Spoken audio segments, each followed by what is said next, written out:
Hello students, जैसा कि आप लोगों को पता है कि एमबीए सेकंड सेमेस्टर के बाद आपकी एमबीए की इस बार एक्सेल की क्लासेस होंगी और एक्सेल का एक प्रैक्टिकल भी होगा। इसीलिए आपको माइक्रोसॉफ्ट एक्सेल के बेसिक्स सीखना बहुत ज़रूरी है। तो ये आपकी पहली क्लास है ट्यूटोरियल की, और इसके बाद हम धीरे धीरे आपको प्रोग्रेसिवली कई सारी चीज़ें सिखाएंगे। आज आपको बेसिकली दिखाते हैं माइक्रोसॉफ्ट एक्सेल का जो होम स्क्रीन है वो दिखता कैसा है। तो ये माइक्रोसॉफ्ट एक्सेल का होम स्क्रीन है। इसमें आप देखेंगे डिफरेंट डिफरेंट टैब्स हैं: home, insert, page layout, formula, data review, view. ये जो नंबर्स है 1 2 3 4 5 6, इनको हम रो कहते हैं, और ये ABCD जो है इनको हम कॉलम्स कहते हैं। और एक पर्टिकुलर एंटिटी जो दिख रही है आपको, रेक्टेंगल, इसको हम सेल कहते हैं। तो फॉर एग्जांपल अगर हमें A1 सेल देखना है तो A कॉलम 1 रो ये A1 सेल है। सेम वे B1 है, या कोई भी सेल पे आप क्लिक करेंगे तो यहाँ पे उसका एड्रेस आ जाता है। ठीक है। एक्सेल हम बेसिकली डेटा मेंटेनेंस के लिए यूज़ करते हैं। तो फॉर एग्जांपल जैसे हम एक छोटा सा बनाते हैं डेटा, यहाँ पे हम लिखते हैं सीरियल नंबर, नेम, मार्क्स। तीन चीज़ें। पहले हम नेम लिखते हैं, जैसे आकाश, वरुण, गीता, मनोज,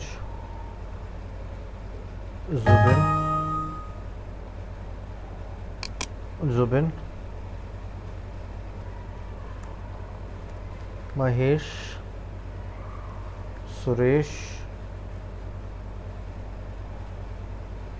एग्जाम्पल ये, और हम सीरियल नंबर डालते हैं 1।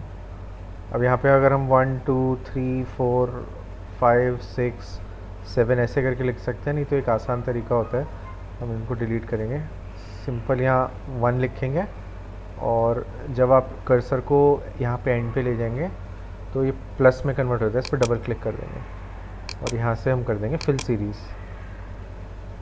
तो ये अपने आप सारे हो गए। अब हमें मार्क्स भरने हैं, तो मार्क्स भरने का भी हमारे पास दो तरीके हैं। या तो हम इसको ऐसे एक एक करके नंबर भर सकते हैं,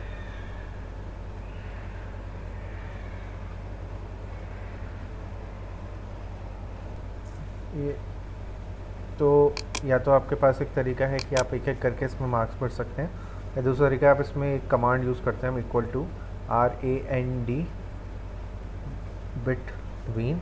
इस कमांड से एक्सेल रैंडमली कोई भी दो नंबर्स की हम रेंज देंगे। जैसे अगर हम चाहते हैं कि 33 जो पासिंग मार्क्स है और 100 के बीच में कोई भी नंबर यहाँ पे आ जाए, तो कोई भी नंबर रैंडमली आ जाएगा।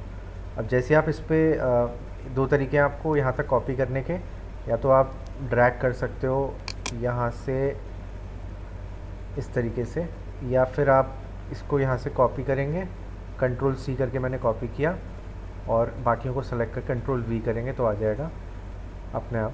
या फिर जो तीसरा तरीका है आपका करने का, रैंडम नंबर डालने का, वो है आप यहाँ पे जैसे प्लस साइन, जैसे यहाँ पे बनाया था हमने, प्लस साइन बनाएंगे, डबल क्लिक करेंगे तो रैंडमली नंबर आ जाएंगे। तो फॉर एग्जांपल ये नंबर आ गया, लेकिन अब एक प्रॉब्लम रहेगी। फॉर एग्जांपल अब मैं कोई भी चेंज, यहाँ 21 लिख के भी एंटर मारूंगा ना, तो ये सारे नंबर रैंडमली चेंज होंगे। क्योंकि एक्सेल के लिए जब मैं ये कमांड यूज़ करता हूँ रैंड बिटवीन, तो जितनी बार भी मैं कोई की डालूंगा एक्सेल के अंदर, ये अपने आप चेंज होगा। तो बेस्ट तरीका ये होता है कि हम इसको फॉर एग्जांपल यहाँ से Ctrl+C करके कॉपी किया, पेस्ट स्पेशल किया, और हम सिर्फ वैल्यूज़ ये कॉपी कर लेंगे, ठीक है ना, और यहाँ से इसको डिलीट कर देंगे, और ये जो हमने कॉपीड वैल्यूज़ हैं इनको वापस यहाँ पेस्ट कर देंगे।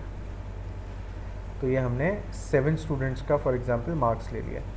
अब एक्सेल में मैं क्या कर सकता हूँ, मैथमेटिकली कई सारी कैलकुलेशन कर सकता हूँ। सो फॉर एग्जांपल मेरे को पता करना है एवरेज क्या है इन स्टूडेंट्स का। तो जो बेसिक तरीका है एवरेज निकालने का, वो हम क्या करते हैं, हम टोटल नंबर्स को ऐड करते हैं। तो for example sum is equal to sum of, हमने एक डेटा रेंज दे दी, तो is equal to sum of C2 से लेकर C8 तक जितने भी वैल्यूज़ हैं उन सबका सम करना है। आप एंटर दबाएंगे तो ये सम आ जाएगा। अब अगर आपको एवरेज निकालना है तो आप क्या करेंगे, total sum divide by total values.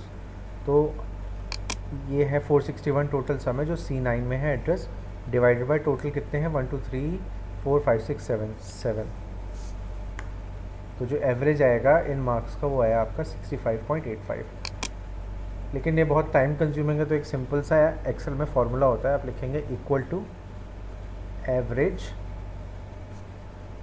Bracket open, और ये जो रेंज है 65, ये सबके मार्क्स को हमने सेलेक्ट करके एंटर दबा दिया।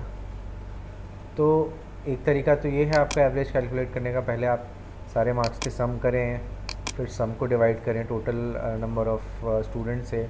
दूसरा है आप सीधा लिखो इज इक्वल टू एवरेज और डेटा रेंज दे दो, तो एक्सेल अपने आप इसको कैलकुलेट कर देता है। तो ये दो तरीके हैं आपके। तो एक्सेल में ऐसे ही आप कोई भी मैथमेटिकल कैलकुलेशन कर सकते हो, कितना भी बड़ा डेटा हो उसका। अब ये तो हमने सिर्फ 7 स्टूडेंट्स का लिया है। फॉर एग्जांपल हमारे कॉलेज में ही बीएड में तकरीबन फर्स्ट ईयर के देखोगे आप तो 160-170 स्टूडेंट्स हैं।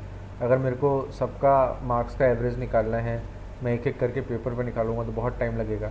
तो हमारे लिए आसान ये रहता है कि हम लोग उसको सीधा माइक्रोसॉफ्ट एक्सेल में सारा डेटा एंट्री करते हैं और डेटा एंट्री के बाद हम लोग सारी निकाल लेते हैं। तो ये बेसिक है माइक्रोसॉफ्ट एक्सेल का।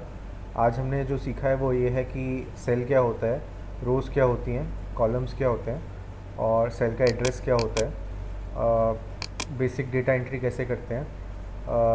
एक और चीज़ मैं दिखाता हूँ, जैसे ये सीरियल नंबर का सेल जो है काफ़ी बड़ा है, मतलब 1 यहाँ आ रहा है, बहुत बड़ा सेल है, और ऐसी नेम मार्क्स ये सब आ रहा है। मैं चाहता हूँ थोड़ा सा दिखने में अच्छा हो, तो एक काम कर सकते हैं हम लोग, जितना ये डेटा रेंज है इसको सेलेक्ट किया, और मैं चाहता हूँ ये इसके चारों तरफ ना मार्जिनस आए, तो ये यहाँ पे आप जाएंगे और ऑल बॉर्डर्स कर देंगे, तो आप देखोगे एक तरीके से लाइंस खिंच गई। जब आप प्रिंट आउट निकालोगे ना इसका, वो भी दिखाता हूँ मैं आपको, प्रिंट प्रीव्यू, तो सेल्स नहीं आते, प्रिंट आउट ऐसे आएगा आपका।